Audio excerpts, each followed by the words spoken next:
मुख्यमंत्री धामी ने मां पूर्णागिरि धाम के किए दर्शन, प्रदेशवासियों को नवरात्रि की दी बधाई।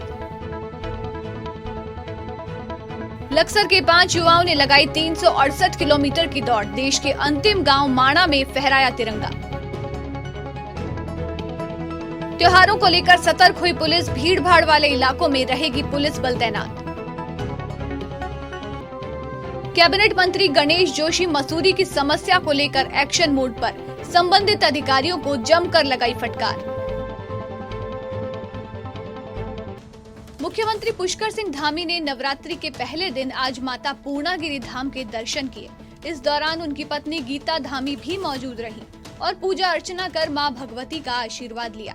वहीं सीएम ने ट्वीट कर प्रदेशवासियों को नवरात्रि की हार्दिक बधाई एवं शुभकामनाएं दी। आपको बता दें कि सीएम धामी बीते दिन 2 दिवसीय दौरे पर चंपावत पहुंचे हैं, जहां उन्होंने एक जनसभा को संबोधित किया। इस दौरान बीजेपी विधायक कैलाश गहतोड़ी ने एक बार फिर से पुष्कर सिंह धामी को चंपावत सीट से चुनाव लड़ने का न्योता दिया, जिसका मौके पर मौजूद जनता ने भी समर्थन किया। वहीं पुष्कर सिंह धामी ने कहा कि वो मुख्यमंत्री बनने के बाद सबसे पहले चंपावत जिले के दौरे पर आए हैं।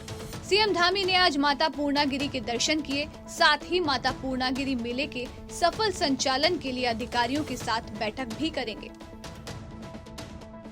उत्तराखंड विधानसभा की पहली महिला विधानसभा अध्यक्ष ऋतु भूषण खंडूरी अपनी विधानसभा पहुंची, जहां भाजपा कार्यकर्ताओं ने कोडिया में जोरदार स्वागत किया। कोटद्वार भाजपा कार्यकर्ताओं के जोरदार स्वागत के बाद पत्रकार वार्ता में बताया कि मैं पहली बार विधानसभा में महिला अध्यक्ष बनने पर बेहद खुश हूँ। कोटद्वार के विकास के लिए मैंने रोड मैप तैयार कर लिया है, उन पे जल्द ही काम होने जा रहा है। कण्व नगरी कण्वाश्र का विकास सर्वोपरि है। विधानसभा अध्यक्ष बनने के बाद पहली बार कोटद्वार आई हूँ, तो लोगों में बहुत उत्साह था और मुझे भी खुशी है कि कोटद्वार से जीतकर मैं विधानसभा अध्यक्ष तक पहुँची हूँ, तो मैं बहुत आज खुश भी हूँ। और यहाँ पर आप लोगों के बीच में अब ये देखने आई हूँ कि कोटद्वार को मैं अब किस तरह से विकास की ओर हम इसको ले जा सकते हैं। कण्व नगरी है, किस तरह से भारत के मानचित्र पर इसको ला सकते हैं। तो मेरी बैठकों का दौर अब चलेगा ताकि मैं अच्छे से समझ पाऊँ कि मुझे किस तरह से सरकार के पास जाना है, किस तरह से कोटद्वार को के विकास के लिए आगे काम करना है। आप यहाँ पे हैं, आपको जो 38वां नंबर का जो दृष्टि पत्र है, कौन सा काम ऐसा होगा जिसको आप प्राथमिकता देंगे? देखिए, ऐसा है, मैं चाहती हूँ कण्व नगरी को किसी तरह से मानचित्र पर लाऊं, तो उस पर मैं काम करूंगी, सड़कों पे मैं काम करूंगी, ट्रेंचिंग ग्राउंड पर करूंगी। तो ऐसी बहुत बस स्टॉप है, ऐसी बहुत सारी चीज़ें हैं जिन पर साइमल्टेनियसली हम लोग काम करेंगे। कोर्ट ने मामले को सुनने के बाद भर्ती प्रक्रिया पर लगी रोक को हटाते हुए याचिका को खारिज कर दिया है। मामले की सुनवाई न्यायमूर्ति मनोज कुमार तिवारी की एकल पीठ में हुई। पूर्व में कोर्ट ने इस भर्ती प्रक्रिया पर रोक लगाकर सरकार और उत्तराखंड अधीनस्थ सेवा चयन आयोग को नोटिस जारी कर पूछा था, भर्ती के दौरान नियमों में बदलाव क्यों किया गया और ऐसा करने वाले आयोग के सचिव पर क्या कार्रवाई की जा सकती है। मामले के अनुसार अभ्यर्थी ओम प्रकाश गौड़ समेत अन्य ने याचिका दाखिल कर कहा है कि राज्य सरकार ने पिछले 13 अक्टूबर को LT वर्ग में 1431 पदों पर भर्ती के लिए विज्ञापन जारी किया, जिसमें योग्यता BEd की डिग्री अनिवार्य की गई थी। सरकार ने 25 फरवरी 2021 को नियमों में बदलाव कर आर्ट्स यानी कला वर्ग में BEd की बाध्यता को समाप्त कर दिया था, जबकि बिना BEd के अभ्यर्थियों को भर्ती में शामिल करना नियम के विरुद्ध है। जिस नियमावली के आधार पर भर्ती प्रक्रिया शुरू की, उसी आधार पर की जाए, न कि नियमावली के तहत। नशे के खिलाफ काशीपुर पुलिस द्वारा चलाए जा रहे अभियान के तहत पुलिस ने मुखबिर की सूचना पर 2 लोगों को नशीले इंजेक्शन की बड़ी खेप के साथ गिरफ्तार किया है। कुंडा थाना क्षेत्र की पुलिस लंबे समय से नशे के कारोबारियों के खिलाफ मुहिम चला रही है, जिसके चलते पुलिस ने इस व्यापार से जुड़े 2 युवकों को नशीले पदार्थों के साथ गिरफ्तार कर न्यायालय में पेश कर जेल भेज दिया है। युवा पीढ़ी को नशे की गर्त में धकेलने वाले कारोबारियों पर नकेल कसने के लिए लगातार चलाए जा रहे अभियान में पुलिस ने काफी बड़ी उपलब्धि हासिल की है, लेकिन नशे के कारोबार से जुड़े सिंडिकेट को तोड़ने में पुलिस अभी भी नाकाम नजर आ रही है। वहीं छोटे कारोबारियों को पकड़कर भले ही पुलिस पीठ थपथपा रही हो, लेकिन नशे में उड़ती युवा पीढ़ी का भविष्य नशे के कारोबारियों द्वारा खराब किया जा रहा है। नशे के विरुद्ध एक अभियान चलाया जा रहा है और जैसे कि पुलिस महानिदेशक महोदय द्वारा भी जो ये नशा है इसको रोकने के लिए प्राथमिकता के तौर पे इसको रखा गया है। तो लगातार इसमें निर्देश भी मिलते रहते हैं और जारी किए जाते हैं। तो इसमें लगातार हम लोगों के द्वारा निगरानी की जा रही है और ऐसे लोगों को चिन्हित किया जा रहा है। इसी क्रम में आज सूचना मिली थी कि 2 लड़के जो कि अफरोज और अफजल परमानंदपुर के रहने वाले हैं और ये कुछ इंजेक्शन जो नशे के इंजेक्शन हैं उनको बेच रहे हैं। तो इस सूचना पर हमारी पुलिस टीम के द्वारा जो कुंडा चौकी प्रभारी थाना प्रभारी के द्वारा वहाँ रेड किया गया और सूचना बिल्कुल सही मिली। इनके कब्जे से 510 नशीले इंजेक्शन जिसमें डाइजेपाम है और प्रेनॉर्फिन है और गोप्रेमाइन प्यूपाइन भी है जो कि नशीले इंजेक्शन है। इनका जो है इनको मिक्स करके ये नशे करने वाले लोगों को बेचते हैं जो लोग नशा करते हैं और ये स्वास्थ्य के लिए बहुत ही हानिकारक है। NDPS ड्रग्स में आते हैं, शेड्यूल्ड H ड्रग्स में नहीं है और इसमें जो है इनके विरुद्ध NDPS एक्ट के तहत ही जो है कार्रवाई की गई है। इसमें अभियोग पंजीकृत किया गया है और इनको न्यायालय में पेश किया जाएगा। सर ये क्या इंजेक्शन किसी मेडिकल थ्रू के द्वारा बेचा जाता था? ये अगर कोई इसको मेडिकल स्टोर से कोई अगर खरीदेगा तो इसमें डॉक्टर का प्रेस्क्रिप्शन होना बहुत ज़रूरी है और वो उन्हीं के उस पर पर्चे पे जो है जारी कर सकता है कोई भी मेडिकल स्टोर और कितनी क्वांटिटी रखेगा और वो भी लाइसेंस होना चाहिए उनके पास। बाकी ऐसे अवैध रूप से कोई अगर ऐसे बेच रहा है तो अवैध रूप से माना जाएगा। सर ये कब से काम कर रहे हैं और कितने लोग क्या और भी लोग जुड़े हुए हैं? इनका एक मेडिकल स्टोर है बता रहे हैं, वो भी कोई अवैध है। इसकी सूचना भी हम जल्दी ही जो है संबंधित विभाग को भेजेंगे और उसमें भी जांच कराएंगे कि इन्होंने उसके लिए लाइसेंस लिया है नहीं लिया है, तो इसमें भी उसमें कार्रवाई करवाएंगे। इनका ये कहना है कि ये जो मुरादाबाद जो हमारा सरहदी जनपद है यूपी का, वहाँ से इनको ये सप्लाई हुआ है और वहाँ से ये खरीद कर लाए हैं। तो वहाँ पर भी हम जांच करेंगे कि कौन लोग इनको ये सप्लाई करते हैं इतनी बड़ी मात्रा में और ऐसे ही बिना लाइसेंस के बिना परमिशन के उनको दे देते हैं। हल्द्वानी नैनीताल रोड ठंडी सड़क पर एक छोटे हाथी में बने फास्ट फूड सेंटर की गाड़ी में अचानक आग लग गई, जिसमें गाड़ी में बैठे सेंटर मालिक व कारीगर आग में झुलस गए हैं, जिनको उपचार के लिए निजी अस्पताल ले जाया गया। चौकी प्रभारी भोटिया पड़ाव प्रकाश पोखरियाल से मिली जानकारी के अनुसार नैनीताल रोड ठंडी सड़क पर आज शाम एक छोटा हाथी में बने फास्ट फूड सेंटर में अचानक आग लग गई, जिसमें सेंटर मालिक मनीष सोनकर पुत्र स्वर्गीय धर्मेंद्र सोनकर निवासी गांधीनगर वार्ड 27 घायल हो गया। वहीं सेंटर मालिक अपने आप को बचाने के लिए पास में ही बनी नहर में कूद गया। वहीं आग लगने का कारण छोटा हाथी में रखे सिलेंडर का ब्लास्ट होना बताया जा रहा है। साथ ही ये भी बताया जा रहा है कि आज शाम ही छोटा हाथी में बने फास्ट फूड सेंटर का शुभारंभ हो रहा था, तभी ये घटना घटित हो गई। वहीं फायर ब्रिगेड द्वारा मौके पर पहुंचकर आग पर काबू पाया गया। साथ ही आपको बता दें कि आग पर समय रहते ही काबू पा लिया गया।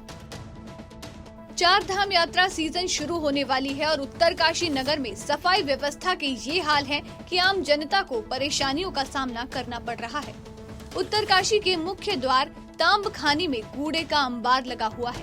यहाँ तक कि आने जाने वाले लोगों की माने तो कूड़े की गंदी बदबू से सांस लेना भी मुश्किल हो रहा है। कूड़ा डंपिंग होने की वजह से कुछ कूड़ा नदी में भी गिर जा रहा है, जिससे पवित्र मां गंगा का पानी भी दूषित हो रहा है। ये हाल है नगर पालिका प्रशासन का। आखिर कब सुधरेगी शहर की हालत और कब तक लोगों को इस बदबू से निजात मिलेगी?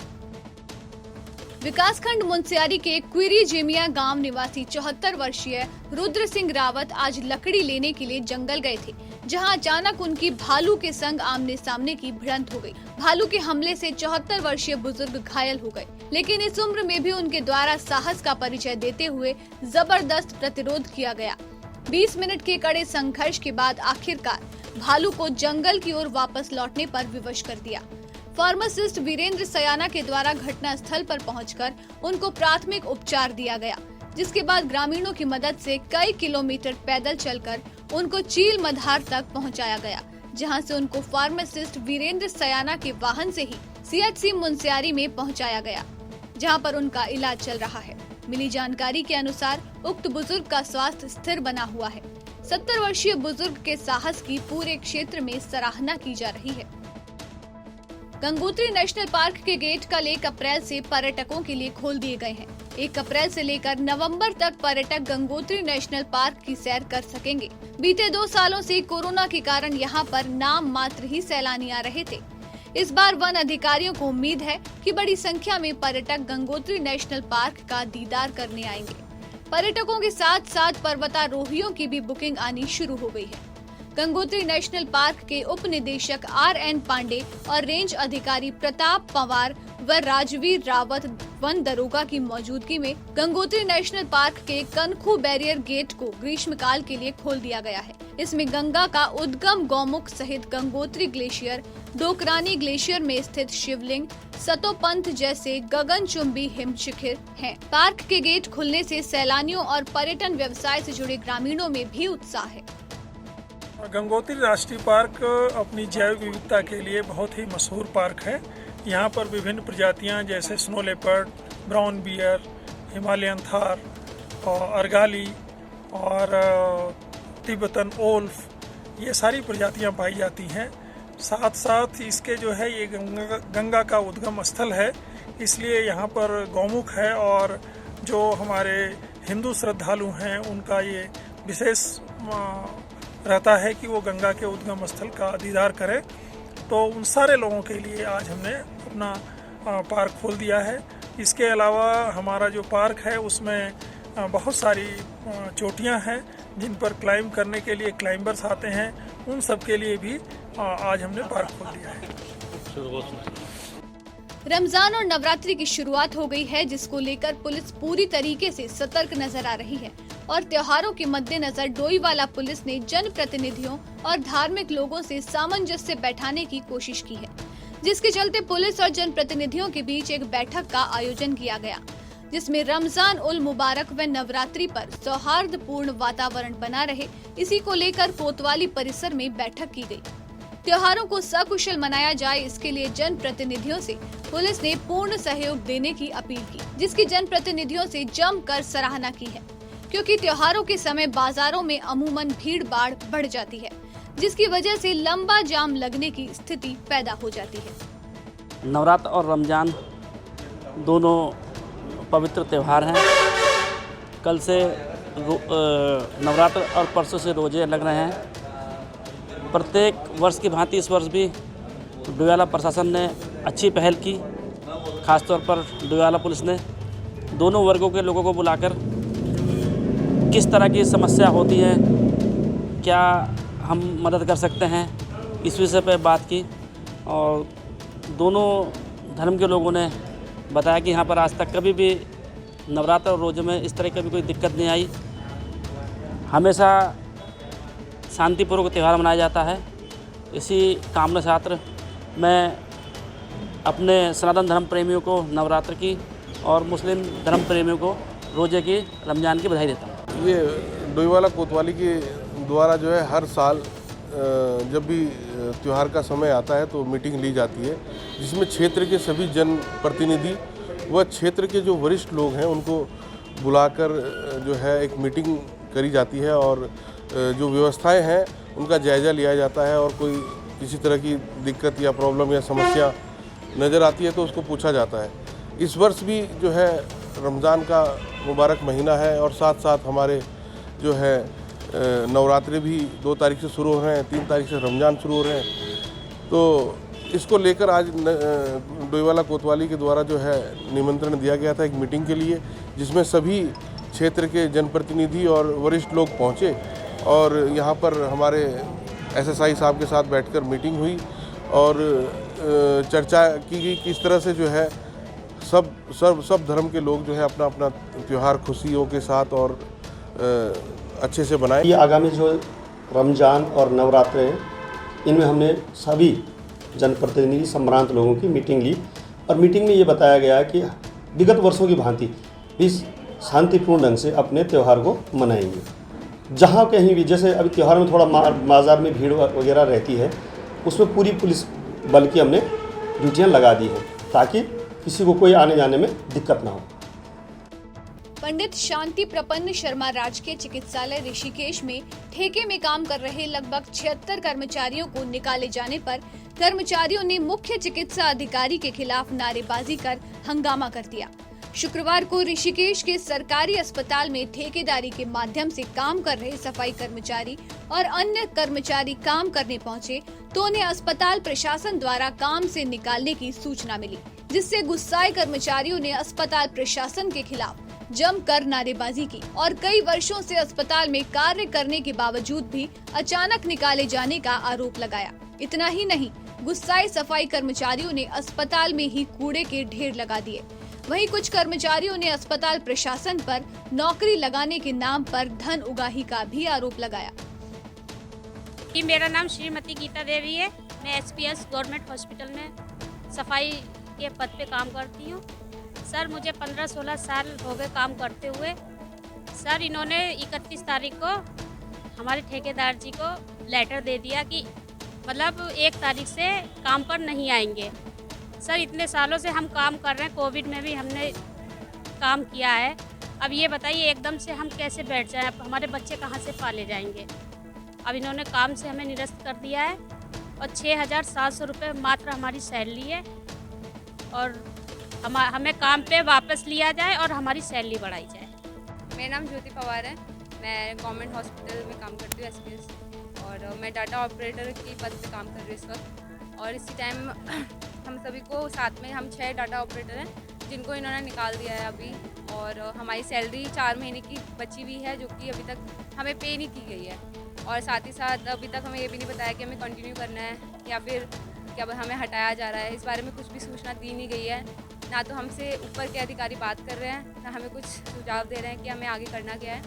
और हम सब बहुत ही परेशान हैं इस टाइम पे। और हमारे साथी और भी हैं जो कि सुबह से यहाँ पे खड़े हो रखे हैं, 8 बजे से आ चुके हैं और अभी तक सब बैठे हुए हैं यहाँ पे। वो ऊपर के अधिकारी हैं जिन्होंने हमसे पैसे लिए हैं और अभी तक हमसे कोई भी बात नहीं कर रहा उस बारे में। और अभी हमें 11 महीने हुए हैं, 1 साल भर भी नहीं हुआ है, हमें निकाल दिया गया। जिनसे अभी वो जिनसे लिया गया है उनको अमाउंट कोई पता होगा। अल्मोड़ा जिले के सल्ट विकासखंड के ग्राम मछोड़, तोक, घुंकरिया, बुनखान, बकुखेत में पानी की बड़ी किल्लत है। यहाँ 123 परिवार निवास करते हैं, लेकिन मछोड़ क्षेत्र उप तहसील होने के बाद भी ग्रामीणों को पेयजल किल्लत का सामना करना पड़ रहा है। ग्रामीणों का कहना है कि हमारे गांव में पिछले 1 साल से पानी नहीं आ रहा है। मछोड़ गांव, तोक, चौरी, घरकोट, घुंकरिया, बुनखान, बकुखेत गांवों में पेयजल किल्लत बढ़ने लगी है। इस कारण लोग पारंपरिक पेयजल स्रोतों पर निर्भर होकर रह गए हैं, लेकिन आपूर्ति नहीं हो पाती। घरकोट मछोड़ योजना से भी पिछले 1 साल से पानी की बूंद नहीं टपकी है। इस कारण ग्रामीणों में जल संस्थान के प्रति भारी आक्रोश है। हम 1 साल में पहाड़ने आ रहे ग्राम सभा मछोड़ में और तोक, धरकोट और बुनखान और या चौरी 3-4 तोकों में हम वहाँ पानी आने 1 साल में हम बहुत पानी लीजिए रो रहे कहे नाना 15-20 दिन हम कोई नाना काव छे कोई धिंगाड़े नहीं हो रहे मेल पटे धिंगड़ा के बहनों सड़क में जाने शर्म है या हम ये विधायक ले सरकार हूँ ले सबू प्रधान हूँ ले सबू के कोई ना हमें नहीं छोड़ कोई ना हमें से रू रहे पानी लीजिए। और गर्मी आ रहा है हमूल क्या करो गर्मी में झाड़ू मजे चलो 15-20 दिन निनाड़ा गर्मी में क्या करो गर्मी दिन कसी राणो अमूल डंगर छा हमार नान छा हमार कसी राणो अमूल एनपन कोई ले नहीं छोड़ दूँ हम पानी वो 1 किलोमीटर दूर बाहर और ठाड़ हम कह लाइए ना सारे नानतीन हमारे ऐसे नवाण धवाण बिना उससे से की समस्या 1 साल से समस्या आ रही है और जिसमें से कि ग्राम सभा मछोड़, धरकोट, बुनखान, गडेला और चौरी और इन जगह पानी की बड़ी समस्या हो रही है 1 साल से और बच्चे बहुत परेशान हैं। जिसमें से कि एक हैंडपम्प चल रहा था इस एरिया में वो भी आजकल बंद हो गया है और कंप्लेंट करने के बाद भी अभी वो लोग यहाँ नहीं पहुँचे हैं। और कल आज और कल के बीच में आने को गए थे, अभी तक यहाँ वो आए नहीं। 3-4 दिन हम परेशान हैं। हमारे बच्चे जो है गहरे नाले से पानी ला रहे हैं, ये तोपों में पानी नहीं आ रहा। साल भर हो गया हमारी इस क्षेत्र की समस्या को पानी से लेकर के हमारी महिलाएं, हमारी माताएं, बहनें जितनी भी इस पानी से त्रस्त हो गई हैं शायद हम ही लोग जानते हैं।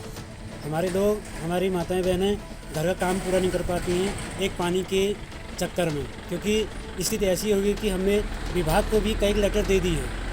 विगत साल भर में हमने विभाग को कई लेटरें दे दी हैं, चिट्ठी पत्री दे दी है, मगर उसमें किसी ने आज तक की कोई कार्रवाई नहीं करी। हमारी जनता को इससे बड़ा रोष है और माताएं बहनें अपने पानी लाने में व्यस्त हैं, कोई घर का काम नहीं कर पा रही है, न बच्चों को देख पा रही हैं। इतना ही है, इतना नहीं, हम लोगों ने इस मछोड़ ग्राम सभा के तोक, धरकोट में, चौरी में, बुनखान में और इवन गढ़ेला तक की समस्याओं को लेकर के हम जूझ रहे हैं।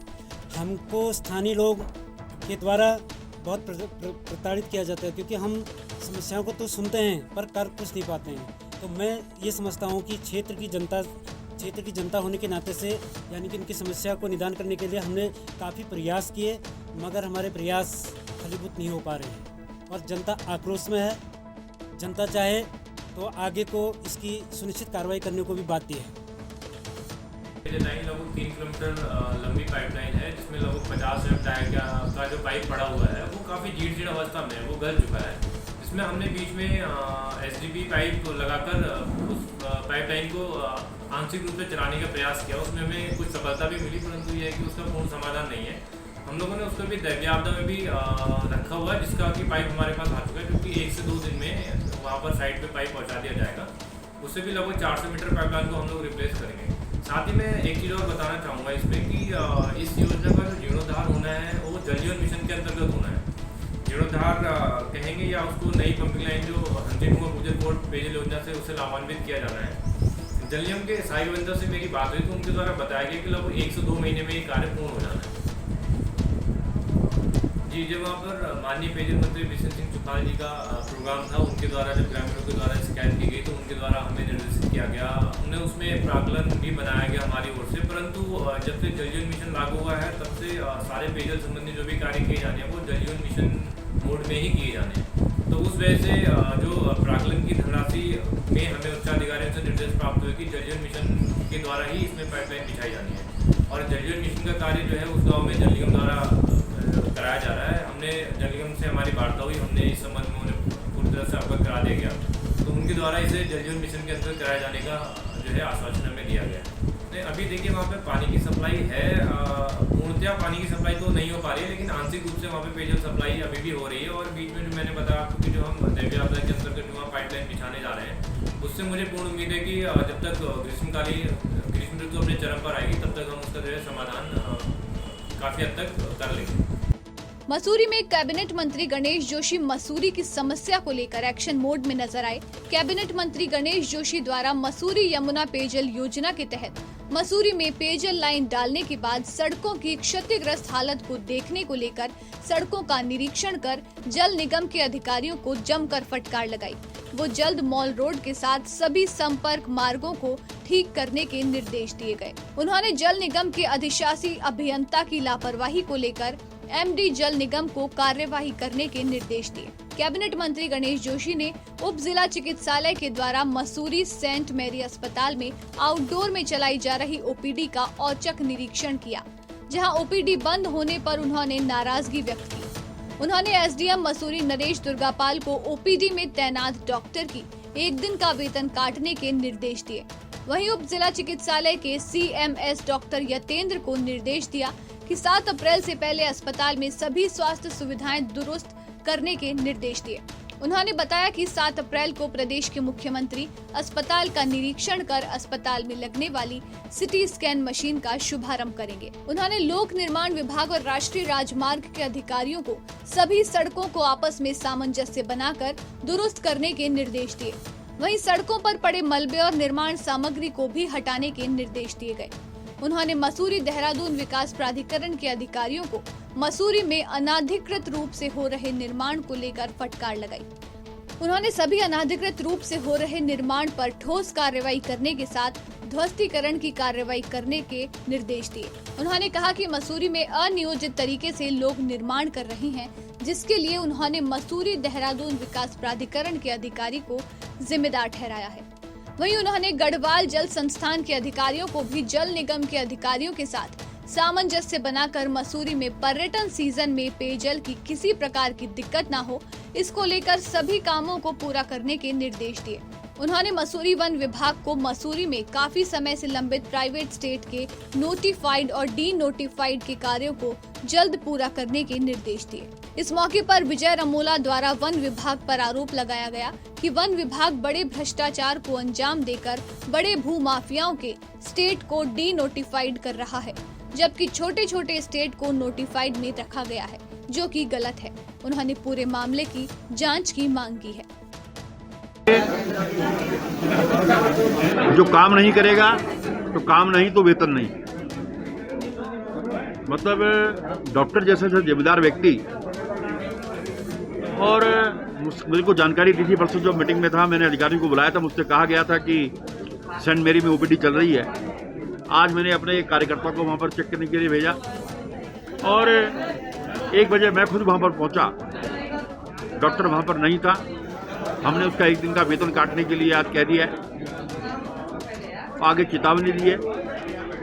भविष्य में अगर ऐसी गलती की जाएगी तो उससे बड़ी सजा उसको मिल सकती है। साथ ही हमने सारे विभागीय अधिकारियों को आज यहाँ पर बुलाया था और 15 दिन के अंदर सारी व्यवस्थाओं को दुरुस्त करने के लिए हमने कहा है। 15 दिन के बाद मैं रिव्यू मीटिंग लूँगा, क्योंकि टूरिस्ट सीजन यहाँ पर आने वाला है।